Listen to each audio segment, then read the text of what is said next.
சூர்யா ரஜினிகாந்த் மற்றும் Mahesh Raj Pasalian presents with love வெற்றி நடை போடுகிறது. No compromise.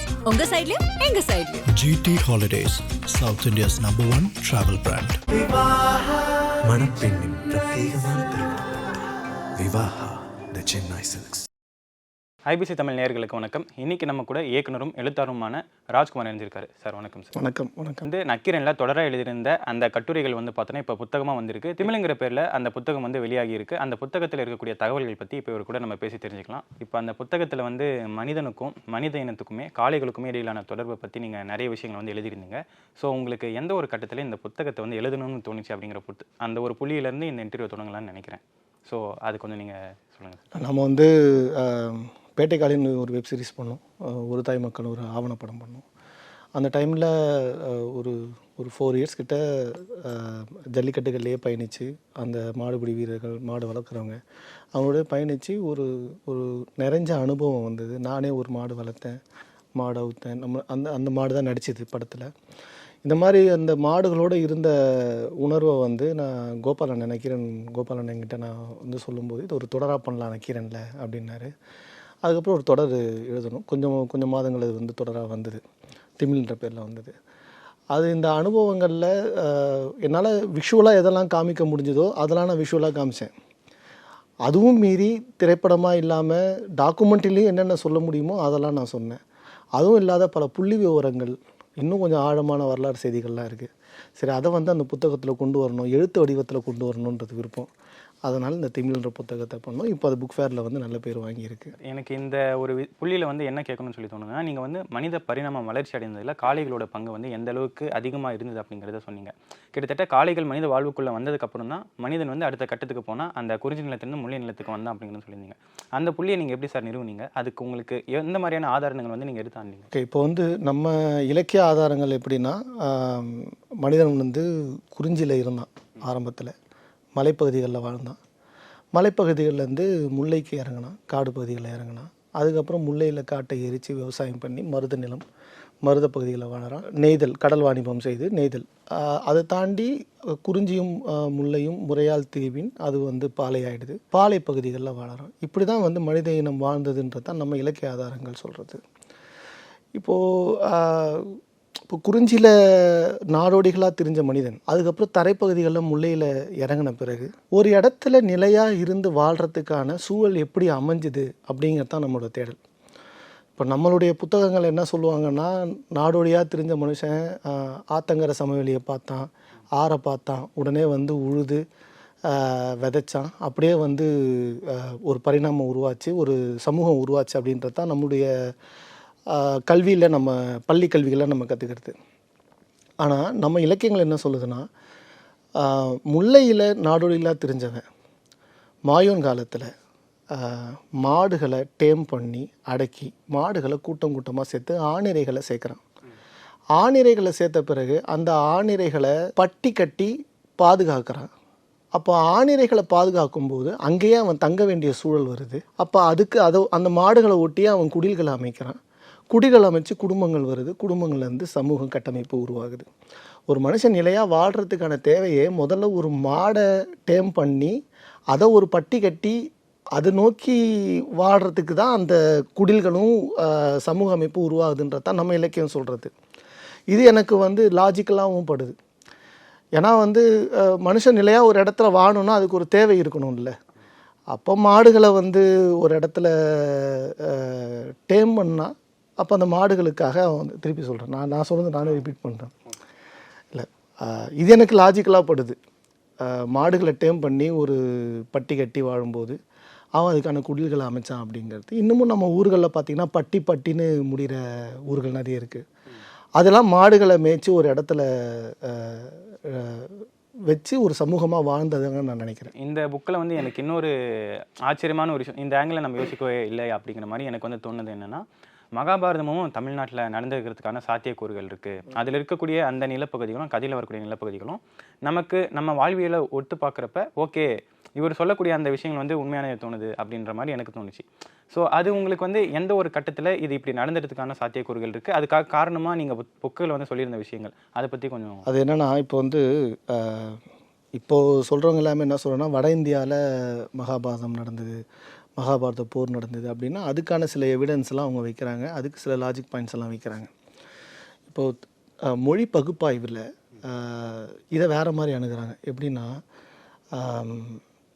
இப்போது குறவர்கள் இருக்காங்கள்ல, மலை மேலே வாழற குறவர்கள் இருக்காங்கல்ல, அந்த குறவர்கள்லேருந்து ஒரு பிரிவினர் வந்து மலைகள்லேருந்து பிரிஞ்சு காடுகளில் இறங்குறாங்க. காடுகளில் இறங்கி காட்டை எரித்து விவசாயம் பண்ணுறாங்க. அந்த விவசாயம் பண்ணுற பாண்டித்துவம் பெற்றதனால் அவங்கள வந்து பாண்டியர்கள்னு சொல்கிறாங்க. பாண்டியர்கள் தான் விவசாயம் பண்ணது முதல்ல. அதனால தான் பண்டிதர், பண்டிட்டு இதெல்லாமே பாண்டியர்கள்ன்ற வார்த்தையிலேருந்து வந்தது தான். எல்லாமே சிவன் சொத்து. இப்போ அந்த காடும் சிவன் சொத்து, அதை எரித்து பாண்டியர்கள் இதை மாதிரி நாசம் பண்ணுறாங்க அப்படிங்கிற ஒரு வார் வந்திருக்கலாம். அப்போ குறவர்களுக்கும் பாண்டியர்களுக்கும் போர் வந்திருக்கலாம் அப்படிங்கிறது ஒரு மித்து. இப்போ இந்த குறவர்களை தான் அவங்க வந்து கௌரவர்கள் அப்படின்னு மாற்றினாங்க, பாண்டியர்களை தான் பாண்டவர்கள்னு மாற்றினாங்க. இது வந்து மொழி பகுப்பாய்வாளர்கள், பாண்டியன் மாதிரி ஐயாக்கள் இவங்கெல்லாம் இதை பற்றி ரொம்ப டீட்டெயிலாகவே சொல்லியிருக்காங்க. இது எனக்கு கொஞ்சம் லாஜிக்கலாக ஏன் படுதுன்னா, நான் வந்து ட்ராவலர், நிறைய பயணப்படுவேன். இப்போ இந்தியாவில் பார்த்தீங்கன்னா வட தமிழ்நாட்டில் மட்டும் திரௌபதி அம்மனுக்கு விழா எடுக்கிறாங்க. திரௌபதி அம்மனை வந்து குலதெய்வமாக பார்க்குறாங்க. திரௌபதி அம்மனுக்கு தீமிதி திருவிழா நடத்துகிறாங்க. வட இந்தியாவில் நீங்கள் மகாபாரதம் நடக்குது அப்படின்னா அங்கே வந்து திரௌபதி அம்மனை யாரும் குலதெய்வமாக பார்க்கறதில்ல. அதே மாதிரி நீங்கள் வந்து இப்போ கிருஷ்ணகிரி, தர்மபுரி, அது சுற்று வட்டார ஒசூர் இதை மாதிரியான காடுகள் அங்கே இருக்க மலைவாசிகள்கிட்ட கேட்டிங்கன்னா ஒரு மலைக்கும் இன்னொரு மலைக்கும் சம்மந்தமே கிடையாது. ஆனால் இங்கே இருக்கிற மலைவாசியும் அங்கே இருக்கிற மலைவாசியும் பாண்டவர் கதையை சொல்லுவாங்க. பாண்டவர்கள் இங்கே வந்து இருந்தாங்க. இப்போ வாழியர் குகைகள் இருக்குது, வாழியர்கள்ன்ற பேரில் இங்கே வந்து பாண்டவர்கள் இருந்தாங்க அப்படின்ட்டு ஒவ்வொரு ஊரில் ஒவ்வொரு பாண்டவர் கதைகள் இங்கே நிறைய இருக்குது. இது வழி வழியாக சொல்லப்பட்டு வருதுன்னு வச்சுக்கோங்களேன். இப்போது திரௌபதி அம்மனுக்கு தீமிதி திருவிழா நடக்கிறதே ஒரு காட்டை எரித்து விவசாயம் பண்ண போகிறவன் அந்த தீயில நடந்து போய் தான் அந்த விவசாயத்தை வந்து உழுது பயிரிட்டு செய்யணும். அப்போது அதை நினைவு கூறுற விதமாக தான் இன்றைக்கும் வந்து தீமிதி திருவிழா நடக்குது அப்படிங்கிறது ஒரு லாஜிக். ஸோ இது வந்து இப்போது எப்படி குறவர் வந்து கௌரவர் மாறுதுன்னா, இப்போ வட இந்தியர்கள் வந்து இப்போ புத்தத்தை வந்து பௌத்தம்னு சொல்லுவாங்க, குமாரகம்னா அது வந்து கௌமாரகம்னு சொல்லுவாங்க. அவங்களுக்கு எப்படி வருதோ அந்த மாதிரி அதை பேரை மாற்றுவாங்க. அந்த மாதிரி மாற்றப்பட்டு இருக்கலாம். மேற்கு தொடர்ச்சி மலைகளில் இருந்த குறவர்களுக்கும் மலைப்பகுதிகளில் இருந்து கீழே இறங்கி விவசாயம் பண்ண பாண்டியர்களுக்கும் ஒரு வார் நடந்திருக்கலாம். இப்போ இந்த இடத்துல மாயோன் அப்படின்ற கிருஷ்ணர் அவரு வந்து மாடுகளை மேய்ச்சிக்கிட்டு இருந்தார். மாடுகளுக்கு வந்து வயல்வெளி தேவை, மருத நிலம் தேவை. அப்போ கிருஷ்ணர் வந்து ஆப்வியஸாக பாண்டியர்களுக்கு சப்போர்ட் பண்ணுறதுக்கும் அங்கே சாத்தியங்கள் இருக்குது. அதே மாதிரி ஆடுகளுக்கு மலைப்பகுதி தேவை. அப்போது கர்ணர் மாதிரி ஆடுகளை மேய்க்கிறவங்க குறவர்களுக்கு சப்போர்ட் பண்ணியிருக்க வாய்ப்புகள் இருக்குது. இந்த மாதிரி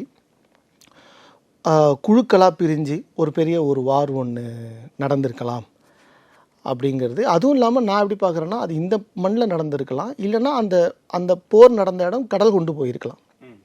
ஆனால் அது மேற்கு தொடர்ச்சி மலையோட நீச்சி மேருமலை வரைக்கும் இருக்குது, மத்திய தரைக்கடல் பகுதியில், குமரி கண்டம்னு சொல்கிறோம் இல்லையா. அப்போ அங்கே கூட இது நடந்திருக்கலாம், கடல் கொண்டு போயிருக்கலாம். ஏன்னா கிருஷ்ணர் ஆட்சி பண்ண ஊர் வந்து கடல் கொண்டு போயிடுச்சு, கடைசி பிரளயத்தில் கடல் கொண்டு போயிடுச்சுன்னு ஒரு வரலாறு இருக்குது. அதை மாதிரி அது கடல் கொண்டு கூட போயிருக்கலாம், அது அந்த துவாரகை அப்படின்னு சொல்கிற இடம். இதெல்லாம் வந்து அது இல்லாமல் இன்னொன்று பார்த்தீங்கன்னா, மகாபாரதத்தில் வந்து எல்லாமே வந்து தமிழ் பெயர்களாக இருக்குது. நீங்கள் பார்த்தீங்கன்னா எல்லாமே தமிழ் பெயர்கள் தான். துரியோதனன் அப்படின்னு, துர்வோதனன், துர்சாதனன், தர்மர், இது எல்லாமே பார்த்தீங்கன்னா தமிழ் பெயர்கள் தான். கருத்தினன் அப்படின்றது தான் கிருட்டினன், கிருஷ்ணன்னு மாறுது. இப்போது இதெல்லாமே வந்து எனக்கு தமிழ் நிலப்பரப்பு சார்ந்து ஒரு மகாபாரத போர் நடந்திருக்கலாம் அப்படிங்கிறத வந்து ஒரு ஹைபோதீசிஸாக நம்ம பார்க்குறோம். அதை அந்த புத்தகத்தில் நம்ம சொல்லியிருக்கோம். குமரி கண்டத்தையும் டெஸ்ட் பண்ணிட்டீங்க. குமரி கண்டம் அப்படின்னு சொல்கிறப்பவே சிந்து சமவெளி, குமரி கண்டம் இது ரெண்டுத்துக்குமான தொடர்பு வந்து பல்வேறு வகைகளான அந்த சிம்பிள்ஸ் மூலியமாவோ இல்லை அங்கே வாழ்ந்த மனிதர்களோட அந்த ஒற்றுமைகள் மூலியமாவோ நிறைய பேர் வந்து ரெண்டு இடத்துலையும் ஒரே மாதிரியான மனிதர்கள் தான் வாழ்ந்திருக்காங்கன்னு சொல்லிட்டு இருக்காங்க. நீங்கள் வந்து இந்த காளைகள் அடிப்படையாக கொண்டு இந்த ரெண்டு நிலத்துக்குமே மடகாஸ்கருக்குமே இருக்கக்கூடிய தொடர்பு வந்து நீங்கள் இந்த நூலில் வந்து குறிப்பிட்டிருந்தீங்க. ஸோ அந்த தொடர்புகள் உங்களுக்கு எப்படி கிடைச்சது, அதுக்காக நீங்கள் எந்த மாதிரி ரிசர்ச் பண்ணியிருந்தீங்க, அதை பற்றி கொஞ்சம். இப்போ என்னென்னா அதில் நிறைய புள்ளி விவரத்தோடு இருக்குது. அது நீங்கள் புத்தகத்தில் அது புள்ளி விவரத்தோடு இருக்குது. நான் மேலோட்டமாக ஒரு கதையாக நான் சொல்லிடுறேன். இப்போ வந்து மடகாஸ்கரில் இருக்கிற லெமூர் குரங்குகளுடைய புதைப்படிமங்கள் இங்கே நீலகிரி மலையில் கிடச்சது வந்து எல்லாருக்கும் தெரியும். ஸோ இப்போ அது என்னென்னா, இப்போ 2 கண்டத்தையும் இணைக்கிறதுக்கு ஒரு கண்டம் ஒன்று இருந்திருக்கலாம், 2 நிலப்பரப்பையும் இணைக்கிறதுக்கு அப்படின்னு ஒரு தேரியை வந்து டிரைவ் பண்ணாங்க. அதுக்கப்புறம் அவுட் ஆஃப் ஆஃப்ரிக்கா தேரியில் அதெல்லாம் உடச்சிட்டாங்க. இல்லை கண்டங்கள் இடப்பெயரின் வழியாக அது நடந்திருக்கலாம் அப்படின்னு சொன்னாங்க. அதுலேயுமே வருஷக்கணக்கில் முன்ன பின்ன இருக்குது. இப்போது இந்த 3 இப்போ ஆஸ்திரேலியாவுடைய கடற்பரப்பு, மடகாஸ்கர் கடற்பரப்பு, தமிழ்நாடு, இது 3த்தையும் இணைக்கிறதுக்கு வேறு ஏதாவது சாத்தியக்கூறுகள் இருக்கா அப்படின்னா, இந்த 3 நிலப்பரப்பில் இருக்க பனைமரங்கள், உலகத்தில் தமிழ்நாட்டில் மட்டும்தான் அந்த பனைமரங்கள் இருக்குது. அதே பனைமரங்கள் ஆஸ்திரேலியாவில் இருக்குது, இலங்கையில் இருக்குது. அந்த வகை பனைமரங்கள் உலகத்தில் வேறு எங்கேயுமே கிடையாது. நம்மளில் வந்து 7 பனை நாடுகள் அப்படின்னு சொல்லி 49 நாடுகளில் 7 பனை நாடுகள் நம்மளுடைய இலக்கியங்கள்லையுமே சொல்லியிருக்காங்க.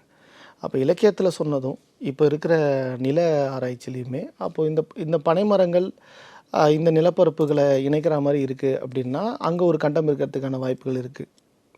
ஒரு எல்லா நிலப்பரப்பையும் சேர்த்த மாதிரியான ஒரு நிலப்பரப்பு இருந்திருக்க வாய்ப்பு இருக்குது. ஒன்று, ஜல்லிக்கட்டு எப்படி இதில் சம்மந்தப்படுதுன்னா, இப்போது நம்ம ஊர் காளைகள் வந்து பாஸ் இண்டிகஸ் அப்படின்னு சொல்லுவோம், திமிழ் உள்ள காளைகள். இந்த திமிழ் உள்ள காளைகள், இதே மாதிரியான திமிழ் உள்ள காளைகள் மடகாஸ்கரில் இருக்குது.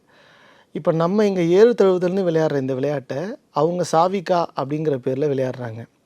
அவங்க நாணயங்களெல்லாம் காளைகள் தான் இருக்குது, அவங்களுடைய ரூபாய் நோட்டுகள்லாம் காளைகள் தான் இருக்குது, ஏறு தழுவுதல் தான் இருக்குது. சரி, இங்கே இருக்கிற காளைகளும் அங்கே இருக்குது. அது எப்படிங்க, அப்போ எப்படி இது ரெண்டும் ஒன்றா இருக்க முடியும்னா, அங்கே ஒரு வழக்கம் இருக்குது. எப்படின்னா, காளையை பிடிச்சாதான் அவனை வந்து அந்த பொண்ணு கல்யாணம் பண்ணுவாள். அந்த சாவிகா விளையாட்டில் அந்த மடகாஸ்கர் ஆண்மகன் அந்த காளையை பிடிக்கணும், ஏறு தழுவுதலில் காளையை பிடிச்சாதான் அவன் கல்யாணம் பண்ணுவான். ஆணிரை கவர்தலும் இருக்குது. பக்கத்து ஊரில் போயிட்டு மாட்டை திருட்டு வந்தால் தான் கல்யாணம் பண்ணுவாங்க. இந்த மாதிரி இருக்குது. இப்போ நம்ம அதில் வைக்கிற கேள்வி என்னென்னா, ஒரு மாடு கடல் தாண்டி போகிறதுக்கு நீங்கள் என்ன லாஜிக்குன்னா சொல்லுங்கள், கப்பலில் ஏற்றிட்டு போனாங்கன்னு கூட சொல்லுங்கள், பிரச்சனை இல்லை. ஆனால் அந்த வழக்கம், அந்த கலாச்சாரம், நம்ம ஊரில் காளைகளை பிடிச்சாதான் கல்யாணம் பண்ணுன்ற வழக்கம் ஏன் இருந்ததுன்னா, அந்த காலத்தில் காளையை பிடிச்சா ஒரு பெரிய செல்வம். 2 மாடு இருந்தால் அவன் கோடீஸ்வரன், அவனுக்கு நம்பி பொண்ணை கொடுப்பாங்க. ஏன்னா ஒரு 4 மாடை பிடிச்சா நம்ம பொண்ணை காப்பாற்றுவான்னு. இல்லை சார், இந்த இடத்துல வந்து ஒரு கேள்வி என்ன இருக்குன்னா, இந்த தலைமுறையில் இருக்கக்கூடியவங்களுக்கு மாடோட முக்கியத்துவம் வந்து அந்த அளவுக்கு தெரிஞ்சிருக்கிறதுக்கான வாய்ப்புகள் இல்லை.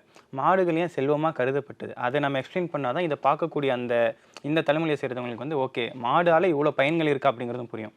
அதை நீங்கள் எக்ஸ்பிளைன் பண்ணிவிட்டு இதோட நீங்கள் வந்தீங்கன்னா அது இன்னும் கொஞ்சம் தெளிவாக இருக்கும்னு நான் நினைக்கிறேன். அது இல்லை, என்னென்னா அந்த காலத்தில் வந்து நாடோடியாக தெரிஞ்சான் இல்லையா, அவனுக்கு வந்து முதல் செல்வம் அப்படின்னாலே அது மாடு தாங்க. ஏன்னா அவனுக்கு நிலம்லாம் ரொம்ப லேட்டர் பீரியடு தான். தந்தை வழி சமூகம் வந்த பிறகு தான் நிலமே வருது. தாய் வழி சமூகத்தில் இருந்தபோது அவனுக்குன்னு ஒரு அசட்டுன்னா அது மாடு தான். மாடுலேருந்து அவன் எடுத்துக்கிற மதிப்பு கூட்டு பொருட்கள் இருக்குல்ல, அதுதான் அவனுடைய செல்வம். மாடு தான் அவனுக்குன்னு முதல்ல மனுஷன் கூட இணைஞ்சது மாடு தான். அதுக்கப்புறம் மருத நிலத்துக்கு வரும்போது அதே மாடை வச்சு உழவு ஓட்டினாங்க. அதே மாடை வச்சு அந்த உழவு ஓட்டி வர நெல்லை எடுத்துகிட்டு போயிட்டு ட்ரேடிங் பண்ணாங்க, வியாபாரம் பண்ணாங்க. ஒரு 2 மாடை வச்சுக்கிட்டு அவங்க செல்வ செழிப்பாக வாழ்ந்தாங்க. அப்போ மாடு தான் அவனுடைய செல்வ வளத்துக்கே காரணமாக ஆயிடுது. அவனுக்கு உழவுலேருந்து எல்லாத்துக்குமே அந்த மாடு தான் காரணம் ஆயிடுது. அப்போ மாடு வந்து அவ்வளோ முக்கியத்துவம் ஆகுது.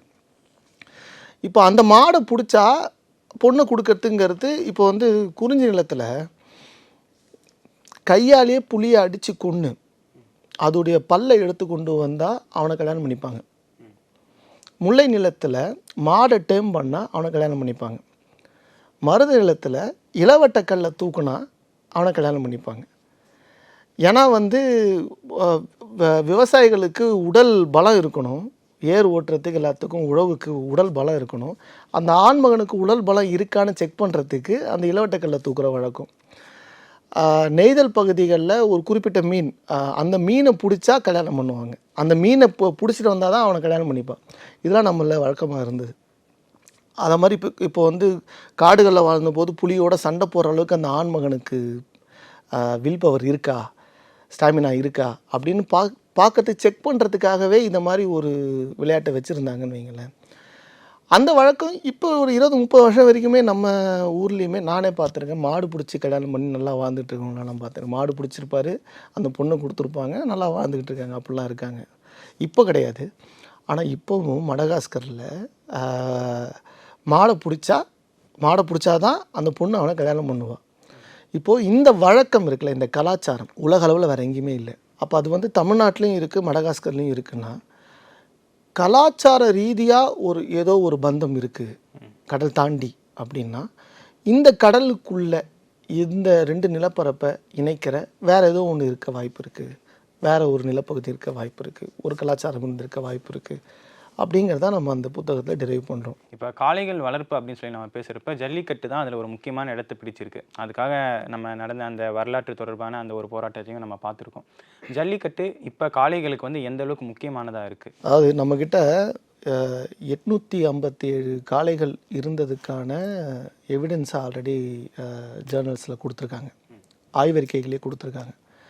அது இல்லாமல் முக்குடர் பல்லு மாதிரி இலக்கியங்களில் நம்மக்கிட்ட எத்தனை வகையான காளைகள் இருந்ததுன்றது ஒரு டீட்டெயிலான டெரிவேஷனே இருக்குது.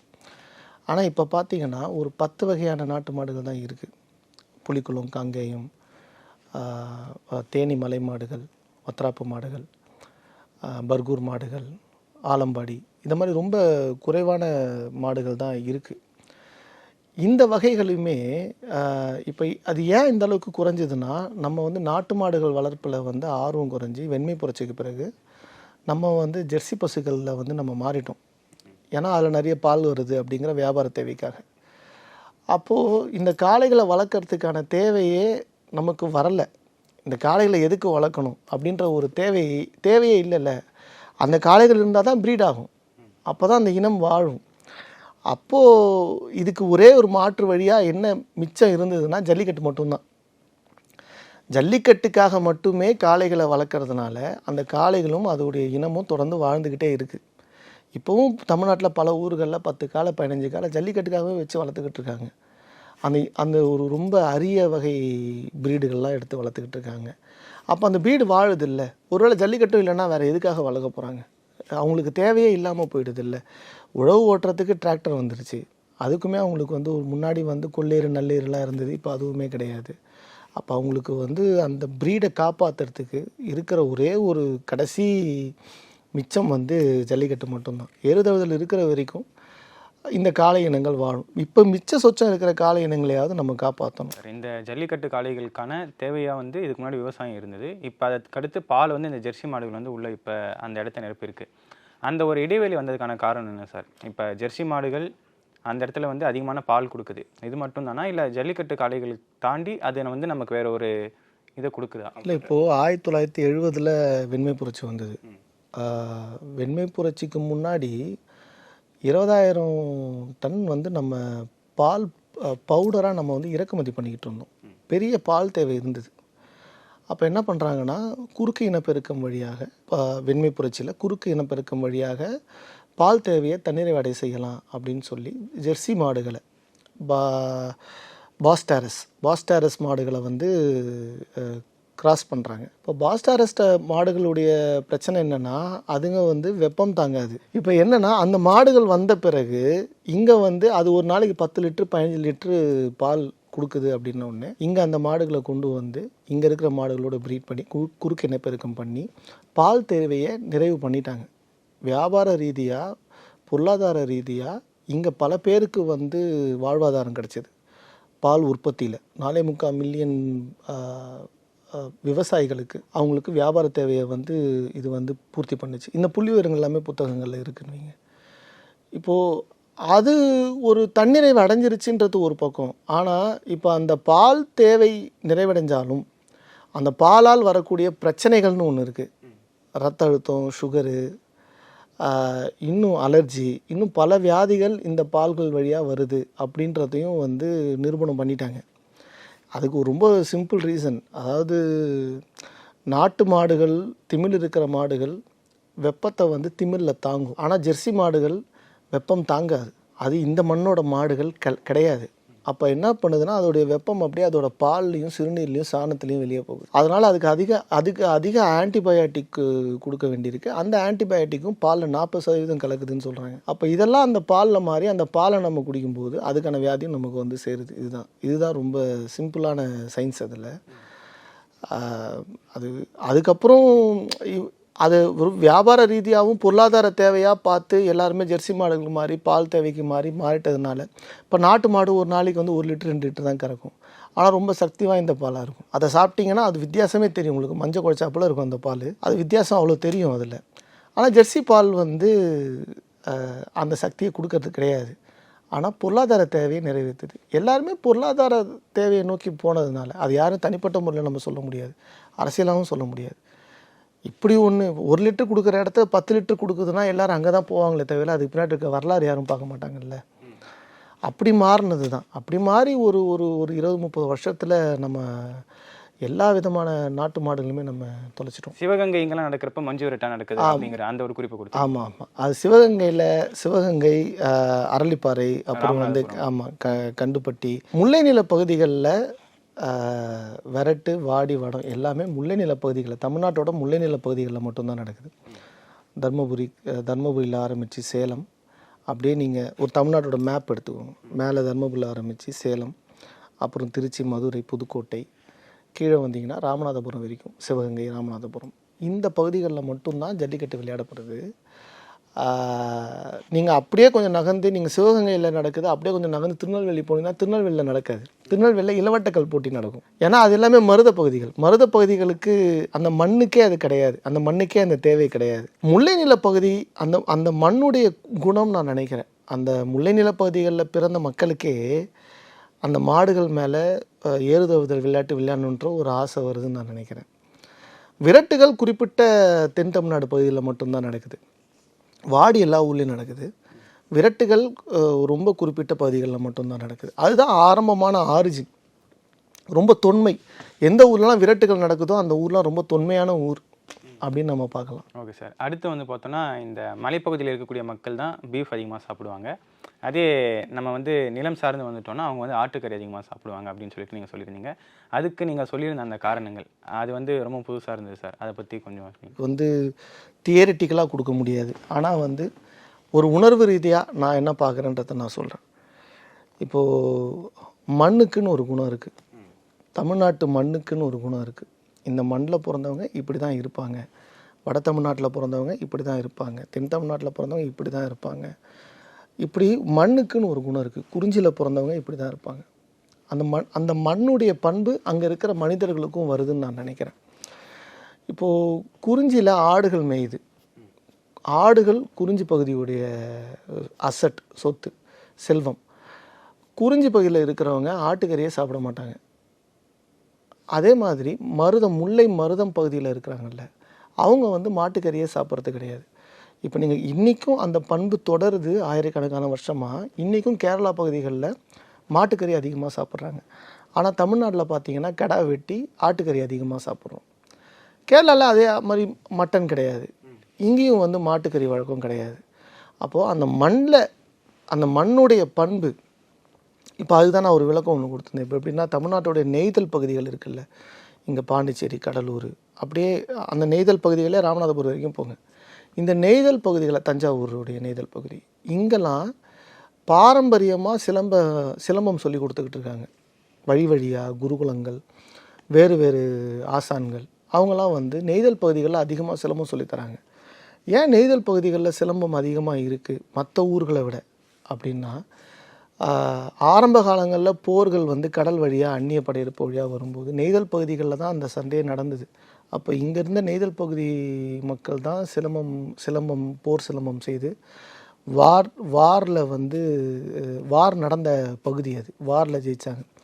ஸோ இப்போ காலங்காலமாக அந்த மண்ணுக்கு அந்த தன்மை இருக்கிறதுனால இன்னமும் வந்து நெய்தல் பகுதிகளில் சிலம்பம் விளையாடுறாங்கன்னு நான் நினைக்கிறேன். அந்த மாதிரி தான் இப்போ நான் சொன்னேன்ல, முல்லை பகுதிகளில் ஜல்லிக்கட்டு விளையாடுறதா இருக்கட்டும். அதே மாதிரி தான் உணவு பழக்கமும். ரேக்லா ரேஸ்லாம் வந்து மருத பகுதிகள் அதிகமாக நடக்குது.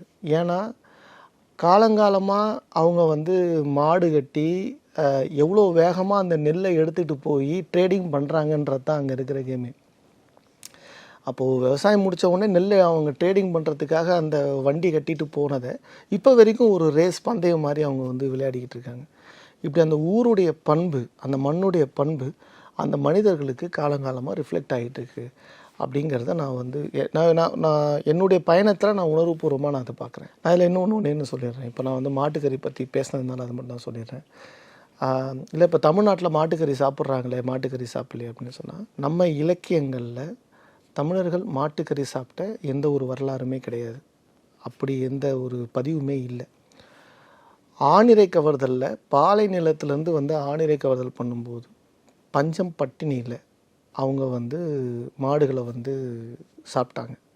அதை தாண்டி விஜயநகர பேரரசு உடைய என்ட்ரிக்கு பிறகு ஒதுக்கப்பட்ட மக்கள்னு சொல்லப்படுறவங்களுக்கு இதே பசியின் காரணமாக மாட்டுக்கறி கொடுத்த வழக்கம் இருந்தது. அதை தாண்டி சேர நாடு, குறிஞ்சி பகுதி, மேற்கு தொடர்ச்சி மலை பகுதிகளில் மாட்டுக்கறி சாப்பிட்டாங்களே ஒழிய தமிழ்நாட்டு நிலப்பகுதியில் மாடுகளை தெய்வமாக தான் வணங்கியிருக்கானே தவிர அவன் வந்து மாட்டுக்கறி சாப்பிட்ட எந்த வரலாறுமே இல்லை. காளைகளை வந்து தமிழ்நாட்டில் சிலர் வந்து கடவுளாக கருதுறாங்க. அந்த அளவுக்கு முக்கியத்துவத்தை காளை உங்கள் வாழ்வியலில் வந்து பிடிச்சிருக்கான காரணமாக என்னென்ன சார் இருந்திருக்கு?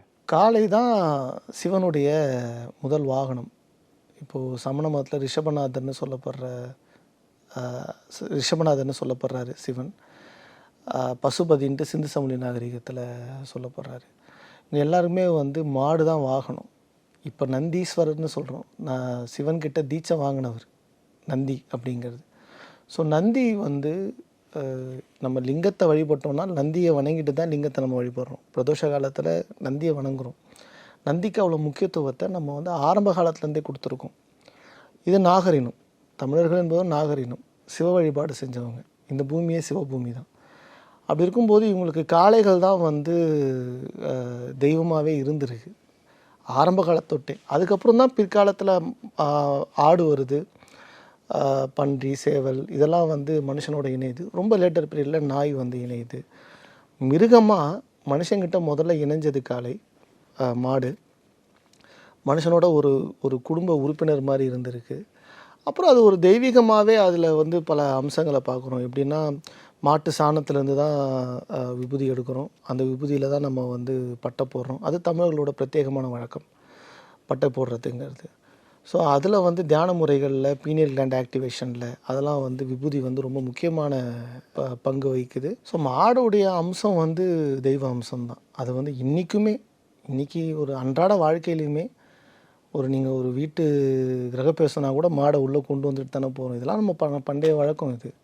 ஸோ மாடு வந்து நம்ம என்றைக்குமே நம்ம ஏன் தெய்வமாக பார்க்குறோன்னா அது சிவனோட வாகனம் அப்படிங்கிறதுனால. குறிஞ்சி நிலம் அப்படின்னு சொல்லி பேசுகிறப்ப நீங்கள் மாயோன் பற்றி பேசியிருந்தீங்க, மகாபாரதம் பற்றி பேசுகிறப்ப கிருஷ்ணர் பற்றி பேசியிருந்தீங்க. அவருடைய முக்கியத்துவம் இந்த காளைகள் சார்ந்து எந்த அளவுக்கு இருந்திருக்கு அப்படிங்கிறத நீங்கள் வந்து புத்தகத்தில் குறிப்பிட்டிருந்தீங்க. அது கொஞ்சம் எக்ஸ்பிளைன் பண்ணுங்கள். இப்போ என்னென்னா, இப்போ வந்து மாயோன் மேய காடுரை உலகம் அப்படின்னு தொல்காப்பியத்தில் சொல்கிறாங்க. சேயோன் அப்படின்றது குறிஞ்சி நிலக்கடவுள், மாயோன் அப்படின்றது முல்லை நிலக்கடவுள். இன்றைக்கும் நீங்கள் வந்து ஊர் சைடுகளில் மாயாண்டி, மாயி, மாயப்பாண்டி, அந்த மாயோனை வந்து நம்ம வந்து தொடர்ச்சியாக நம்ம வாழ்க்கையில் நம்ம வச்சுட்டு தான் இருக்கோம். மாயோன் அப்படிங்கிறவர் வந்து எந்த கடவுளுமே நான் வந்து ஒரு கடவுளாக நான் பார்க்கல. மாயோன் அப்படிங்கிறவர் ஒரு குழு. கிருஷ்ணர்லேயே நிறைய கிருஷ்ணர் இருக்காங்க, முருகரில் நிறைய முருகர் இருக்காங்க, சிவனில் நிறைய சிவன் இருக்காங்க. ஆதியோகி சிவன் ஒருத்தர் இருப்பார், முதல் கடவுளாக மாயோன் ஒருத்தர் இருப்பார். ஆனால் அவங்களே நிறைய இருக்காங்க. மாயோனுக்கு பிறந்தவனும் மாயோன் தான், சிவனுக்கு பிறந்தவனும் சிவன் தான். இது ஒரு பக்கம். நம்ம கடவுள்களே நீங்கள் பார்த்தீங்கன்னா பாகவத புராணத்துலேருந்து எல்லாத்துலேயும் கிருஷ்ணரில் எத்தனை வகைகள் இருக்குது, 108 வகை இருக்குது, தட்சிணாமூர்த்தியில் 64 வகை இருக்குது. இதெல்லாமே நம்ம கடவுள்கள் தான். மாயோனை நம்ம ஏன் கடவுளாக கும்பிட்றோம் அப்படின்னா, நாடோடியாக திரிஞ்ச மனுஷன் ஒரு இடத்த இருந்து வாழ்கிறதுக்கு தேவையான அமைப்பை ஏற்படுத்தி கொடுத்தது மாயோன். அவர் தான் முதல்ல வந்து திமிலை பிடிக்கிறாரு. அதை வந்து எப்படி பாகவத புராணத்தில் எப்படி சொல்லியிருப்பாங்கன்னா, நப்பினையை கல்யாணம் பண்ணுறதுக்காக அவங்க அப்பா நந்தகோபாலன் அவர் வந்து 7 காளைகளை வந்து பிடிக்கணும் மாயோன் அப்படின்னு சொல்லி, இவர் வந்து 7 காளைகளை அடக்கி நப்பினையை கல்யாணம் பண்ணார் அப்படின்னு ஒரு வரலாறு. காளைகளை பிடிக்கிற முறையை இந்த சமுதாயத்துக்கு கொடுத்தது வந்து மாயோன் தான். அதே மாதிரி புல்லாங்குழல் அவர் தான் கொடுக்குறாரு. புல்லாங்குழல் அப்படிங்கிறத முதல்ல அவர் தான் இன்வென்ஷன் பண்ணுறாரு. அந்த காளைகளை பிடிக்கிற முறைன்றது ஒரு சாதாரண விஷயம் இல்லைங்க. ஏன்னா இது நான் என்னோடய திரைப்படத்துலேயுமே நான் சொல்லியிருக்கேன், இருந்தாலும் இன்னொரு முறை நான் சொல்கிறேன். அதாவது திமிலை பிடிச்சா மாடு ஏன் நிற்குது அப்படிங்கிறது வந்து ஒரு ஒரு பெரிய இன்வென்ஷன் அது. திமில்லேருந்து 2 குருத்தெலும்பு வந்து மாட்டோட முன்னங்காலில் வந்து ஜாயிண்ட் ஆகுது. நீங்கள் திமிலை டேம் பண்ண உடனே அந்த மாடால் அந்த 2 காலையும் மூவ் பண்ண முடியாமல் நின்றுடுது. அப்போ திமிலை பிடிச்சா மாடு நிற்கும் அப்படிங்கிறத ஒருத்தன் கண்டுபிடிச்சிருக்கான்னா அது எவ்வளோ பெரிய அறிவியல் கண்டுபிடிப்பு. அது சாதாரணமாலாம் கண்டுபிடிக்க முடியாது. அதுக்கு எத்தனை உயிரிழப்புகள் நடந்திருக்கும், எத்தனை போராட்டங்கள் நடந்திருக்கும், இவ்வளோ மூர்க்கத்தனமான மாடுகளை பிடிக்கிறது அப்படிங்கிறது. அப்போ அதை ஒருத்தர் கண்டுபிடிச்சாரு. அதை வந்து அந்த நுட்பத்தை தன்னோட சமுதாயத்துக்கு கொடுத்துட்டு போனார். அதை ஃபாலோ பண்ணி மாடை டேம் பண்ணி ஒரு கலாச்சாரத்தை உருவாக்குனாங்க. அப்படின்னா இந்த இனம் ஒரு பூர்வக்குடி இனம் அப்படிங்கிறதுக்கு இது ஒரு வலிமையான ஆதாரம். அப்படி இந்த மண்ணுக்கு வந்து இத்தனை காளைகள் வந்ததுக்கும் இது எல்லாத்துக்குமே மாயோன் காரணம் அப்படின்னு நான் நினைக்கிறேன். கிருஷ்ணர் இந்த ஊர் கடவுள். உங்களுக்கு வந்து இப்போ மதுராவில் பிறந்தார் அப்படின்னு சொல்லுவாங்க. மதுரை தான் மதுரான்னு மாறுது. விருந்தாவன் அப்படின்னுவாங்க. விரிந்த வனம் அப்படிங்கிறது வந்து விருந்தாவன் அப்படின்னு மாறுது. ஸோ கோ அப்படின்னா தமிழில் பசு எல்லாருக்கும் தெரியும், கோகுலம் அப்படின்னு சொல்லுவாங்க. இதெல்லாமே வட இந்தியர்கள் இங்கேருந்து எடுத்துக்கிட்டாங்க. ஆனால் அந்த நம்ம தெய்வமாக கும்பிட்ற மாயோன் அப்படிங்கிறவர் தமிழ்நாட்டு கடவுள்.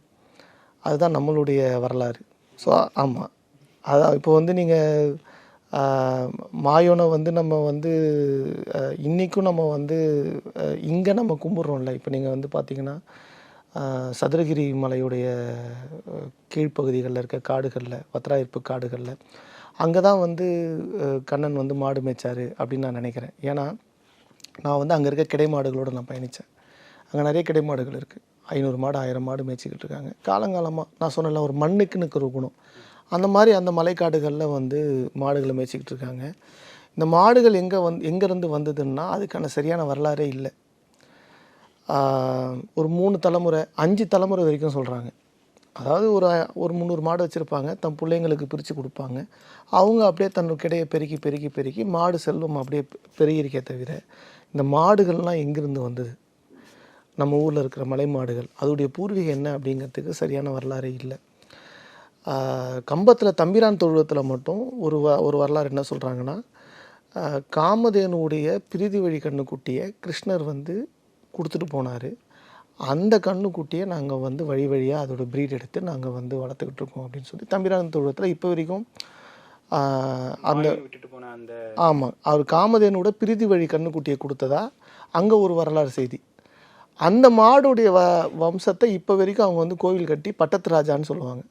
அங்கே சிலையே எதுவுமே கிடையாது, மாடை வச்சு கும்பிடுவாங்க. கோவிலுக்குள்ளே மாடை வச்சு கும்பிடுவாங்க. அந்த மாடுக்குன்னே ஒரு தனி அம்சங்கள்லாம் இருக்குது. அந்த மாடு இறந்ததுன்னா அடுத்த மாடை தேர்ந்தெடுக்கிறதுக்கு சில சடங்கு முறைகள்லாம் வச்சுருக்காங்க. இப்படி வழி வழியாக அந்த இதை வந்து ஃபாலோ பண்ணிட்டு வராங்க. இது தாண்டி வந்து நான் பயணப்பட்ட இடங்களில் இப்போது அந்த காடுகளும் மலைகளும் இப்போது வந்து கிருஷ்ணர் கொடுத்துட்டு போன மாடுகள் தான் அங்கே மேய்ஞ்சிக்கிட்டு இருக்கு அப்படின்னு நான் நம்புகிறேன். இப்போ ஜல்லிக்கட்டு சார்பாகவும் சரி, காளைகள் சார்பாகவும் சரி, இந்த அளவுக்கு நீங்கள் வந்து ஒரு ஆய்வு பண்ணி அந்த புத்தகமும் வந்து நீங்கள் கொடுத்துருக்கீங்க. அதிலேருந்து உங்களுக்கு சில எதிர்பார்ப்புகள் இருக்குதாகவும் நீங்கள் சொல்லியிருந்தீங்க. அந்த எதிர்பார்ப்புகள் என்னென்ன சார்? இப்போ வந்து இது வந்து ஒரு பாரம்பரியமான விளையாட்டு. இது உலக அளவில் எங்கேயுமே இல்லாத ஒரு விளையாட்டு. அதில் வந்து ஃபெரோஷியஸான மாடுகளும் திறமையான மாடுபிடி வீரர்களும் நம்மக்கிட்ட இருக்காங்க.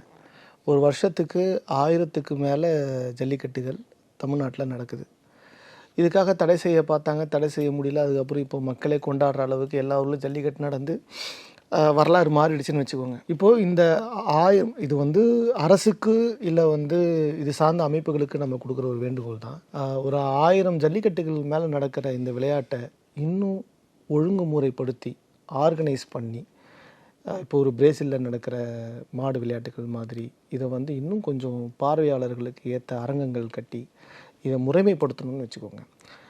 இதுவும் இதை சார்ந்த இந்த விளையாட்டுக்குள்ளே இருக்க மாடு வளர்க்குறவங்க, மாடுபிடி வீரர்கள், அதை சார்ந்த வியாபாரிகள், அது தாண்டி இதுக்கு ஒரு பெரிய வருமானம், சுற்றுலாத்துறை வருமானம், இப்படி அரசுக்கு வந்து ஒரு பெரிய வருமானமே வரத்துக்கான வாய்ப்புகள் நிறைய இருக்குது ஜல்லிக்கட்டுகள் வழியாகவே. 1000 ஜல்லிக்கட்டுனா அது எவ்வளோ கோடிகள் வரும் பாருங்கள். அப்போது அந்த மாடுகளில் வந்து மாட்டு கொம்புகளில் ரப்பர் குப்பிகள் வச்சு ரொம்ப பாதுகாப்பாக அதை எடுத்துகிட்டு போய் ஒரு பாதுகாப்பான விளையாட்டாகவும் ரொம்ப ஒரு இந்த வடமும் சரி வாடியும் சரி இது மக்கள் வந்து கொண்டாடுற விளையாட்டுகள். இதெல்லாம் வந்து ஒரு ஒரு ஒரு ஒரு வெளிநாடுகளுக்கு சுற்றுலாத்துறைக்கு எல்லாருக்குமே வந்து காட்சிப்படுத்தக்கூடிய அளவுக்கு ஒரு முறையான ஒரு விளையாட்டாக இதை நம்ம ஒழுங்குபடுத்தணும்னா இது ஒரு பெரிய பொருளாதார தேவையை நிறைவேற்றும்னு நான் நம்புகிறேன். ஸோ இது வந்து ஃப்யூச்சரில் இது நடக்கும்னு நான் நினைக்கிறேன். அது நடந்தால் ரொம்ப மகிழ்ச்சி. உங்களுடைய கோரிக்கை வந்து அரசு இல்லை அது சார்ந்து இருக்கக்கூடிய அமைப்புகள் வந்து அவங்க கன்சிடர் பண்ணி அதுக்கான நடவடிக்கைகள் எடுப்பாங்கன்னு சொல்லிட்டு நாமளும் எதிர்பார்க்கலாம்.